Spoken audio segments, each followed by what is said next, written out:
This is Vincent Price. Our story is about a mask, a facial covering that has known many uses, been the facade for many feelings. All of the peoples of the earth use masks in one way or another. This is the story of an African mask named Oshango-Batala. Oshango-Batala was an old mask carved by a mischievous master carver in the last century, and had been present at many ceremonies, both frivolous and serious, as his mood suited him. Because he had been found over the years to be an untrustworthy mask capable of placing inappropriate expressions on the face of the person responsible for him, the people of his village placed him on the back wall of their mask house, between two well-behaved masks, hoping that they could talk some sense into his wooden face. Neither the people of the village nor the two masks flanking Oshango-Batala had any notion that their village would ever become famous, renowned for the excellence of its carvings. But perhaps Oshango-Batala knew, he with his tricky ways and love of fire. I've seen stuff from every hut in the village except that one. There is nothing of value there, sir. Why not let me decide, I mean, after all, I'm the guy making this village rich, right? With my urge to collect, my export-import business. There is really nothing there, Mr. Palmer, I assure you, except for a few old masks, badly carved. Old masks? How old? Very badly carved, Mr. Palmer. Very old. You know, masks from the past. I'd like to see them. It is not permitted. I'll give you 50 shares to let me take a look. The people would not like it. They 100. And that's my final offer. Well, it would have to be done after the people have found sleep for the night.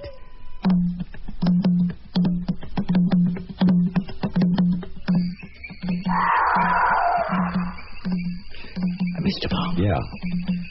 I must warn you, one or two of these are not nice masks. What's nice?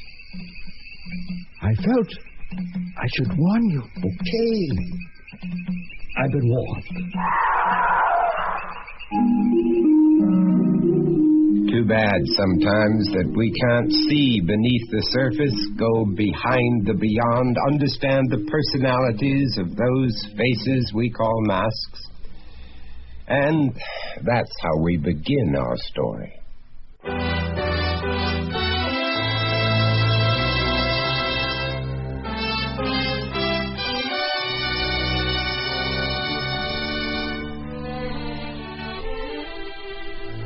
Mutual Radio Theater, a new adventure in radio listening. 5 nights of exceptional entertainment every week. Brought to you in Elliott Lewis's production of the Mutual Radio Theater. Our story, The Mask, by Odie Hawkins. Our stars, Jim Mapp and David Downing.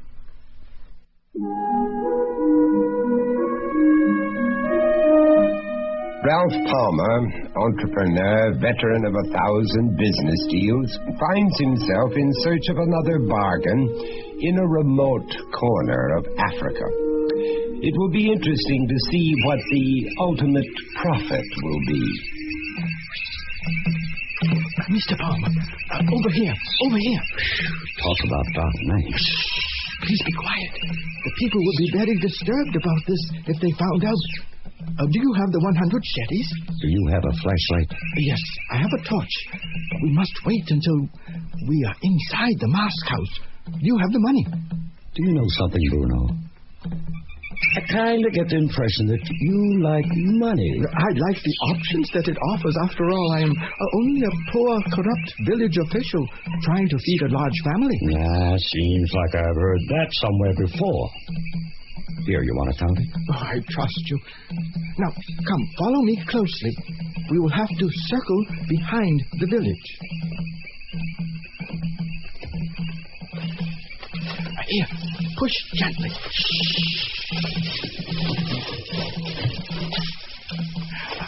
We must close it to keep the light from being seen. Right. Phew. It's awfully close in here. No one has been in here for 5 years or more, at least. Smells like it.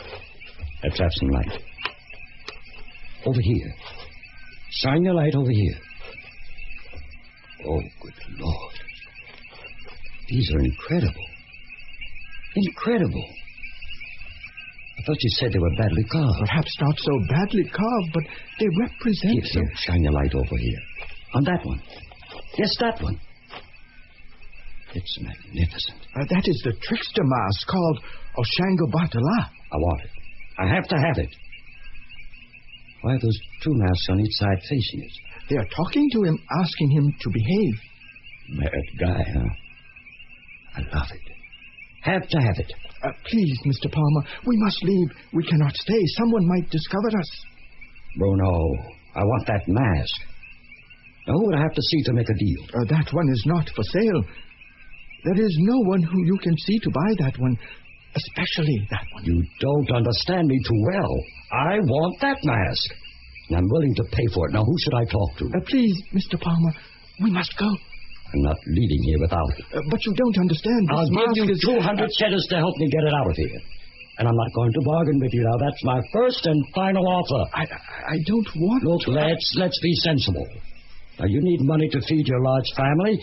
I need this mask for my collection. How long did you say it had been here? For 5 years or so. All right, 5 years.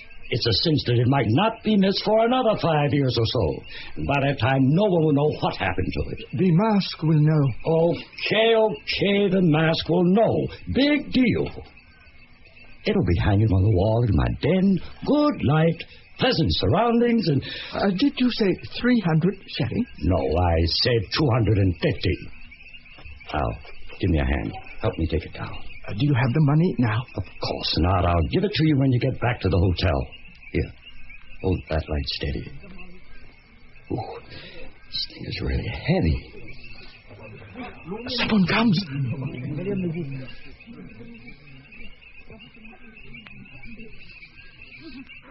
That was close. What happened? We were caught coming out of here with this. In the old days, we would be killed. Well, it's a good thing it isn't the old days. Come on, give me a hand.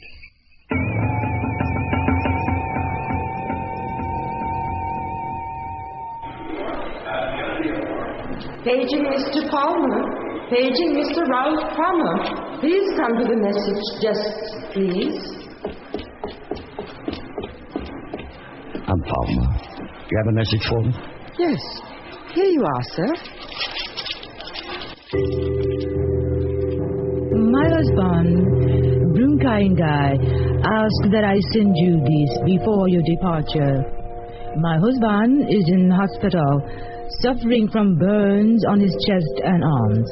The doctors have assured us that his injuries are not permanent. The accident was caused by an exploding oil stove. He thanks you for allowing him the privilege of being your guide during the time you were in our village. He also asks you to be careful of the mask. Sincerely yours, Mrs. Mary Ingai.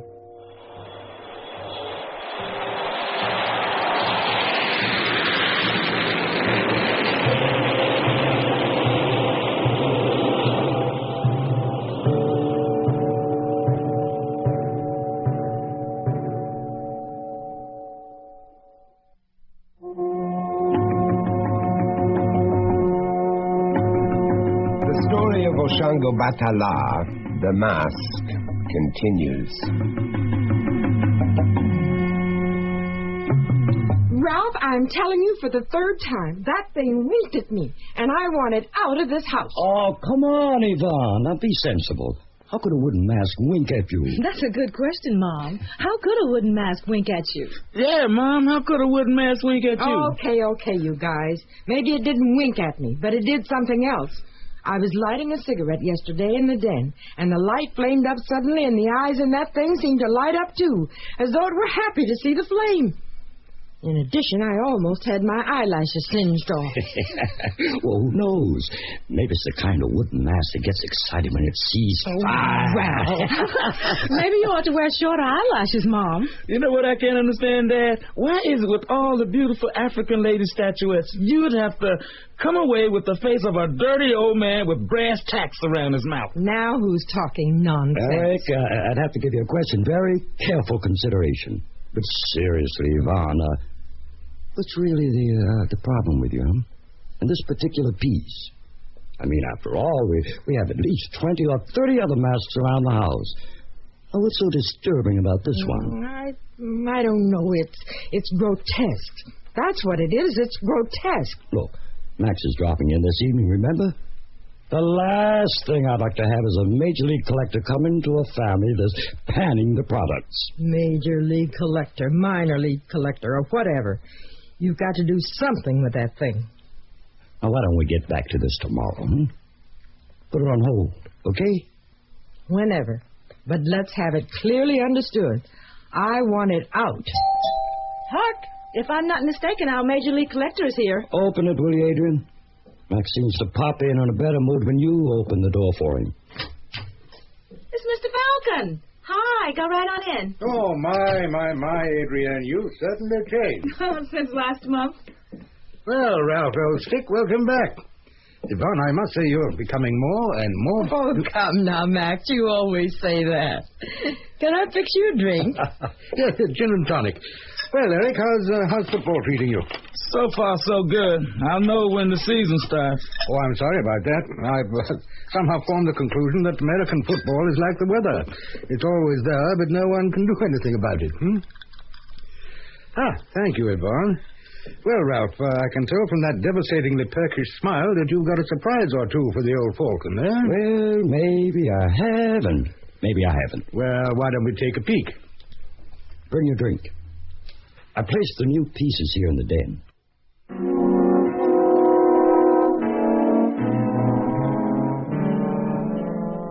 Daddy, why don't you deal in materials more? I mean... You have a point there, Adrian. African fashions... Well, I must say, Ralph, quite an extraordinary gathering, quite. And this superb piece here, with its somewhat malevolent expression, now that is a real find. One could say that it was simply ugly. Oh, if one had to say something like that... Now, please, old stick, don't try to cancel out real emotions. That's one of the beauties of the African mask. Some people simply cannot get past that enigmatic facade. I smell smoke. Smoke? Hey, now just a minute. I know some people don't like long dresses, but this is... I'm sorry, Mom, but the hem of your dress was smoking. What? See? Guess I'll have to give up smoking or start wearing shorter dresses. Ivana, are you okay? Tail feathers singed, but okay, I think. My word, what on earth happened? I mean, how could the train of your dress cut... How do things like this happen? By accident, right? Right. No other explanation. Sheer accident.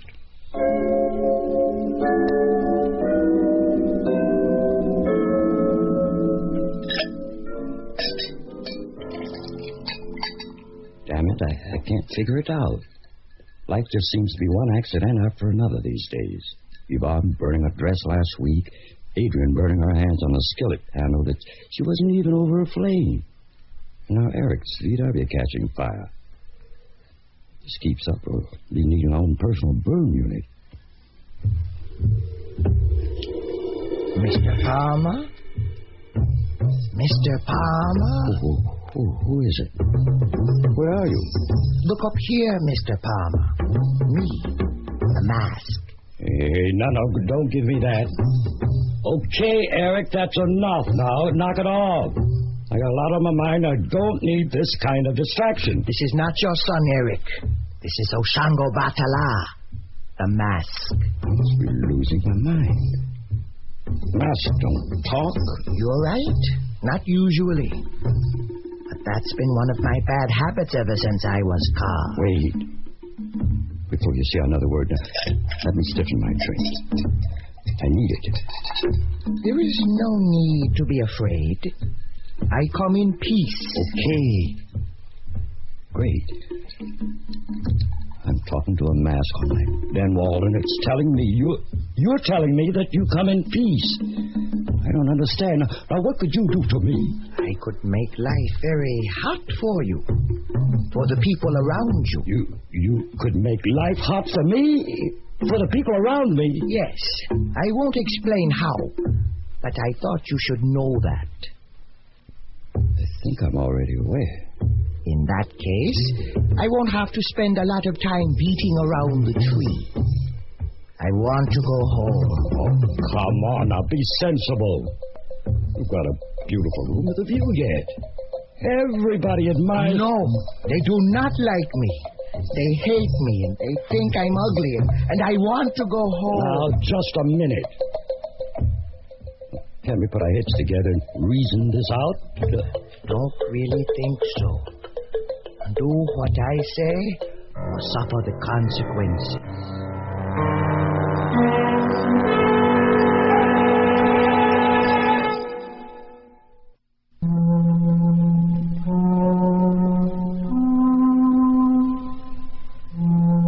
Someone once said that we, all of us, are the faces that we show to the world. Is there a possibility that remark might also apply to masks? Eric, come in here and close the door. Adrian, pour me a stiff one, will you, honey? What's wrong, Mom? You're really wired up. There's something I have to tell you both. It's the kind of thing that would upset anybody. It's about your father. Here you go. Is he... Is he what, Eric? Well, I don't know. I just thought that maybe he Eric, please. Can't you see you're distracting her? Yes, you are distracting me, and I'm already distracted enough. Oh, calm down, Mom. Take it easy and tell us. What about Daddy? Well, I hardly know where to begin. Freshen this up for me, will you, dear?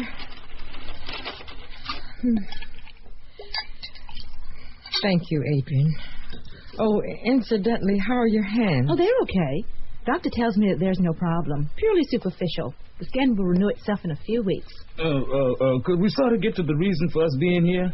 I have to go check on my VW.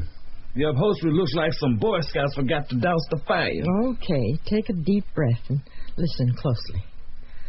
I don't know if I can repeat myself. Last evening, I passed the den and your father was talking to that mask. What? He was doing what? He was talking to that awful mask that he brought back from Africa. Oh, what were they talking about? Don't make light of this. It's the truth. I actually heard him speaking to it. What was he saying? What was he saying? Well, it sounded as though he were trying to work out a deal with the mask about something.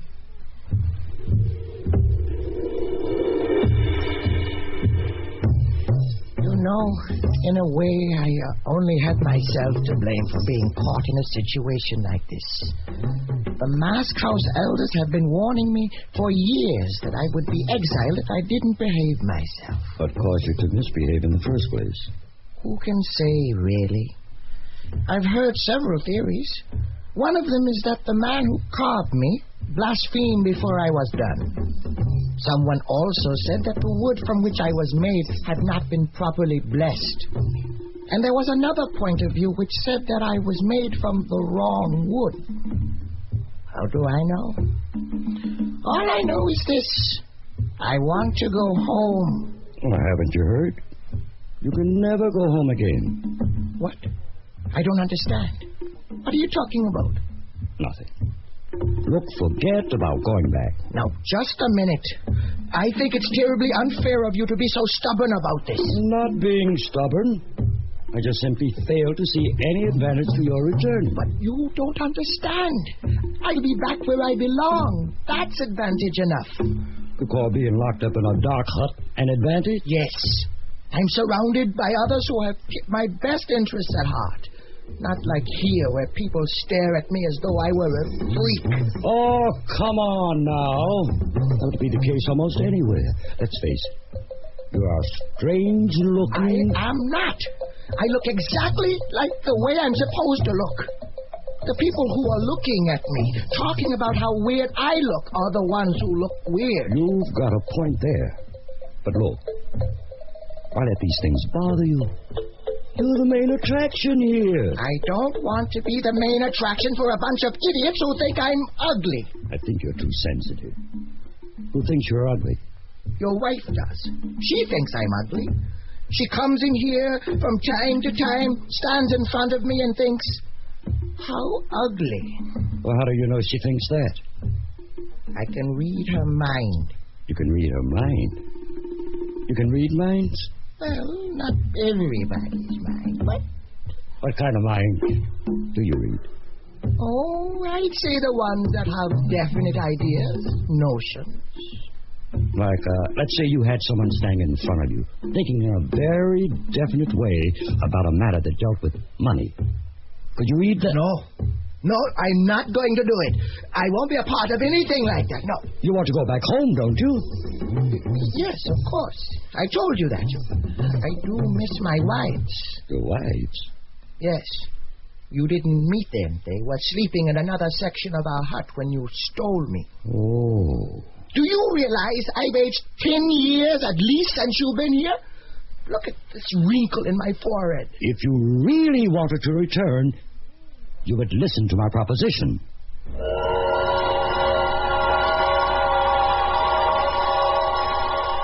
That's about the gist of it. Your father is blackmailing that mask. Wow. You lost me, Mom. Yeah, that's a little heavy for me, too. Mind slipping it back through? Simple. He's blackmailed the mask into working for him. The deal seems to involve the mask doing a bit of mind reading before he can... The mask reads minds? As I understand it, it can read some minds. It has obviously read mine. Whoa. Let me get straight at this. Dad has a mask hanging in his den that reads minds? Yes. I mean, what does he want the mask to do? Well, as you know, the last 3 deals your father has been involved with haven't worked out. He has propositioned the mask into helping him recover his losses. The deal seems to be that in return for its help, the mask will be returned to its home. No, I don't believe this. Double that.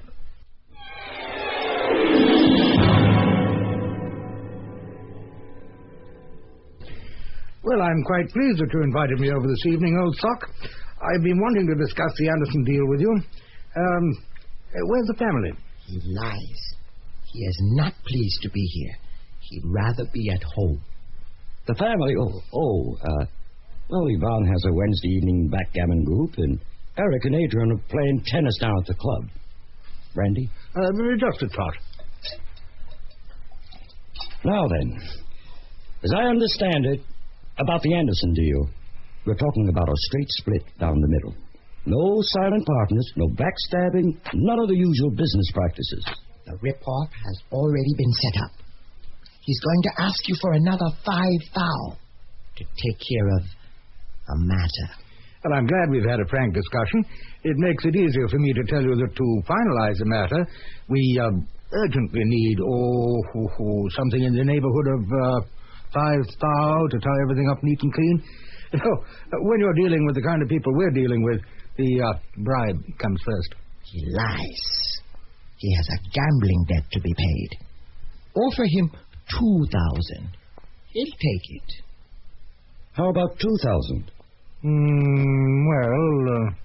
Yes, all right. Yes, we've got a deal.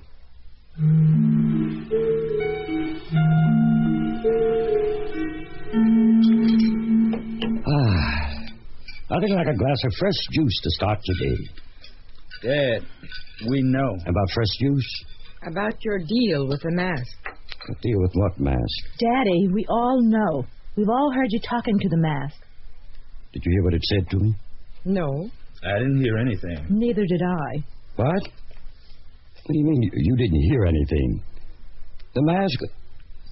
How would you know that I had a deal with a mask if you didn't hear? We could figure out what the deal was because of what you were saying. Ralph, you have to take it back.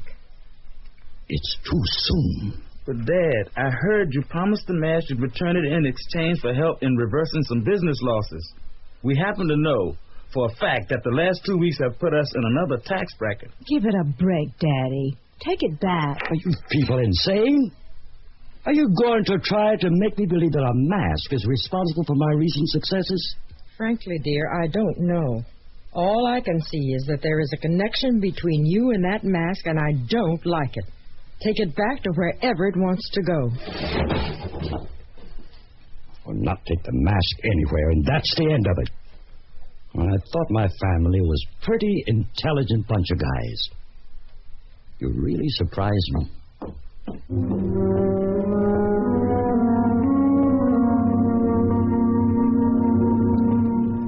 No, that's it. I told you the last time. No more. Shh. Lower your voice. Why should I? You're the only one who can hear me. Yes, right. I forgot. Now, look. This is the deal of the century for me. Don't you understand? There are only 10 authentic Nubian statues in the world, and I have a chance to get my hands on 6 of them. I could practically corner the market. And don't you see what this means? I don't care. I want to get back home. You won't reconsider? No, that's my final word. As you say, the bottom line. Stubborn, huh? Now I can see why they kept you in that hut. I want to go home. Maybe if I stuck you away somewhere for a few days, you'd be more charitable. I don't care what you do. I just want to go home. Well, in that case, let's see what the basement will do for your bad temper. I don't care. I don't care. Put me down. Put me down. I want to go home. Put me down.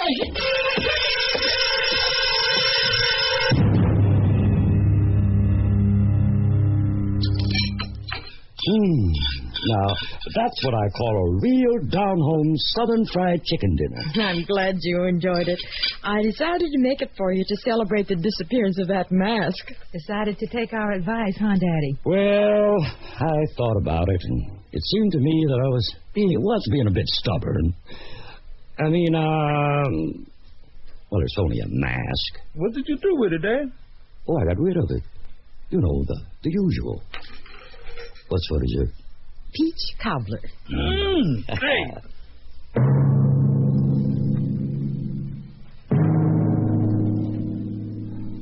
Oh, it's been a long day. You can say that again. It's been a long... Oh, Ralph, stop that. You know what I mean. I know. Just fine. Listen, why don't we start making preparations for that vacation we put off before my last buying trip? Ralph, I'd love to. But just a minute. This sounds like something I've heard before. Please don't flip my spirits up if you don't mean it. Oh, honey, I do mean it. Let's face it. Now, neither one of us is getting any younger. Time is passing us by. Why not take a vacation? The islands. I want to go to the islands. Trinidad, Jamaica, Barbados. Sun, clean, clear water, beautiful beaches. When do we leave? Hold on. It can't be tomorrow. I've got a really important deal to finalize before. How long will it take? Really anxious to take off, huh? Shouldn't take more than 2 weeks. I'll start making arrangements tomorrow. Oh, I don't know why, but it seems that this has been a very wearing month. You feel that way? Well, it's almost over now. Time to go night-night. Dream about something good. Night, honey. Night, Ralph. I'm so happy. It seems like ages since we've had a vacation together. Ages.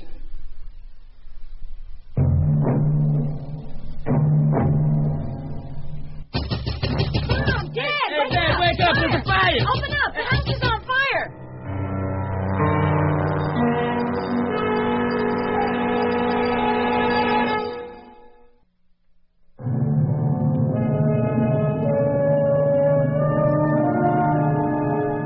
Vincent Price again, and here's the 4th act of Oshango Batala, The Mask.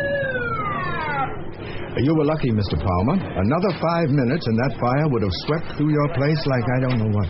What caused it? Well, as far as we can make out at this point, electrical shortage, a few sparks can sometimes fall on combustible material, things like that. Where did it start? In the basement, one of the usual places. Like I said, you're lucky the damage is minor. Now, if you don't mind the smell of burnt wood, you're perfectly free to go back inside. The danger's past. In the basement, did you say? The fire started in the basement? Right, that's right, sir. In the basement. Now, if people were more careful not to store combustibles, well, then they're... In the basement? Ralph? Are you all right? What's the matter, Daddy? Nothing. I was just thinking of the cleanup job we have to do.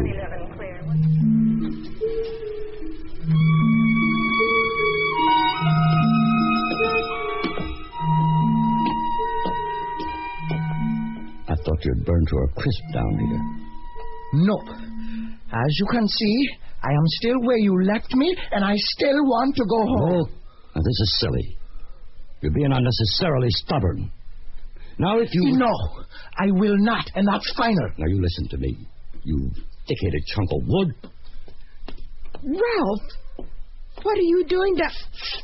Oh, no! I thought you'd gotten rid of that thing. You see, that's why I want to leave. Nobody cares for me here. I thought I'd just store it down here in the basement. But you said you'd gotten rid of it. Well, as you can see, I haven't. And I can't yet. There's too much at stake. What are you talking about? What's at stake? All I can see is that you're going off your bird about a damn mask and endangering your family's life in the process. She's right. This isn't like you, Yvonne. I can't make myself believe that an intelligent, modern-thinking person like yourself would... Get rid of it! Do something with it, Ralph. Take it out of our lives before it burns us all up.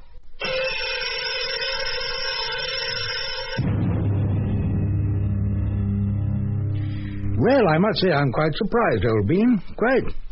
Considering the authenticity of the piece, I really have to feel that I'm getting more than my money's worth. May I be so bold as to inquire, why are you selling it? Well, I knew that you were drawn to the piece. Well, I'd like to say that that is the case with a number of things that you have. Now, come, tell me the truth. Yvonne couldn't stand to have it around, You are absolutely right. There seems to be something about this mask that burns her up when she's around it. Yes, I quite understand. Well, now, will you stay for a glass of Madeira? I'd love to, but I'm late for an important meeting. Oh, well, yes, of course. Well, cheerio, pip-pip and all that, right? And I'll talk to you tomorrow. Jolly good.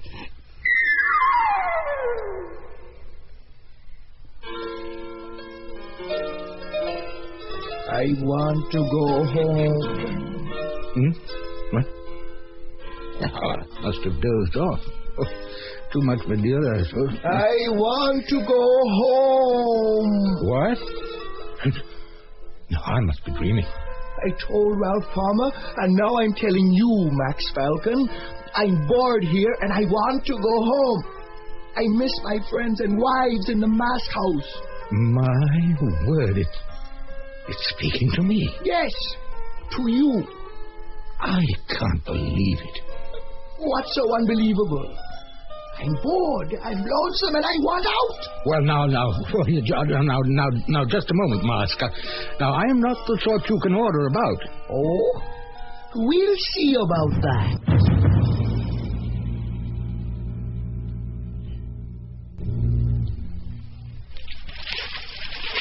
Listen to this.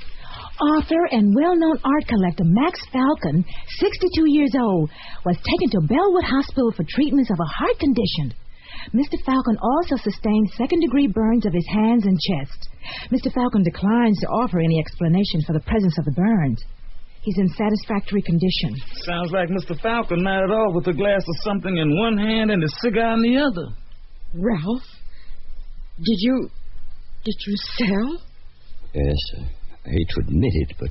Take it back, Ralph. For heaven's sakes, take it back. I'm on my way.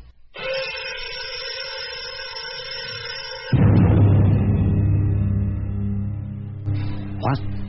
500 shedders to help me smuggle this thing back into...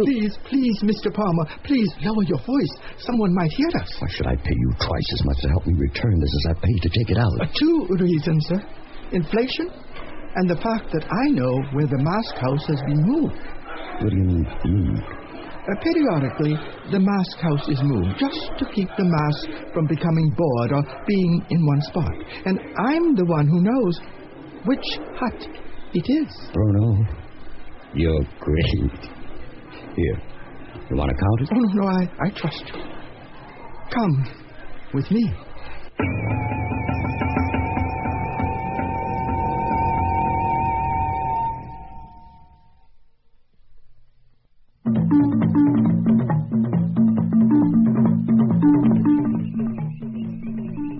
There.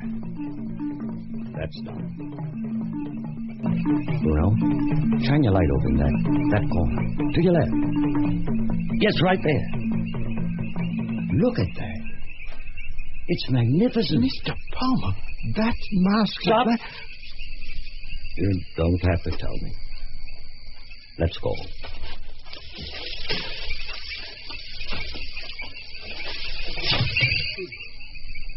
Wake up! Everybody! I'm back! We can see you're back. You should have seen me. A room of my own, admirers by the hundreds, a fireplace to stare into. If you keep on boasting in this manner, we will make arrangements to have you sent back. We know how lonesome you've been, and how badly you wanted to return to your own kind. Just because you're a mouse doesn't mean you have to tell lies. You're absolutely right. I've been miserable. Really miserable. I just come from a place where it seems that they change places every hour, sometimes every half hour, and you can never know what they really think. It's good to be back with honest faces again. Let's talk about it tomorrow. Now's the time for sleep.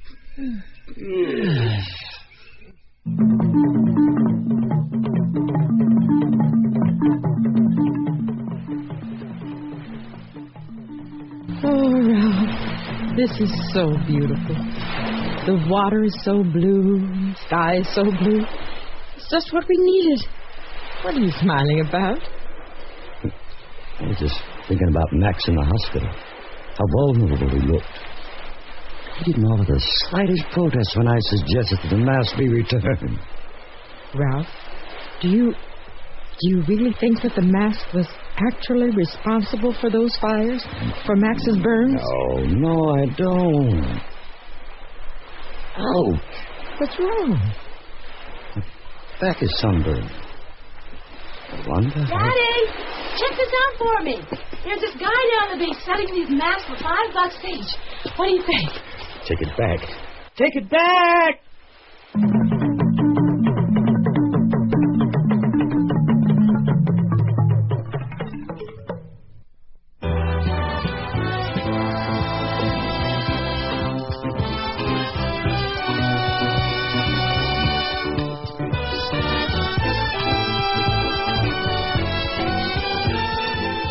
The Mutual Radio Theater is brought to you 5 nights a week at this time. Tonight's original radio play, The Mask, was written by Odie Hawkins and produced and directed by Elliott Lewis. Your host was Vincent Price. Our stars were Jim Mapp and David Downing. Featured in the cast were Mady Norman, Robin Braxton, Ben Wright, Don Blakely, and Ray Tosco. The Mutual Radio Theater theme was composed by Nelson Riddle. John Harlan speaking. The Elliott Lewis production of Mutual Radio Theater is a presentation of CVI.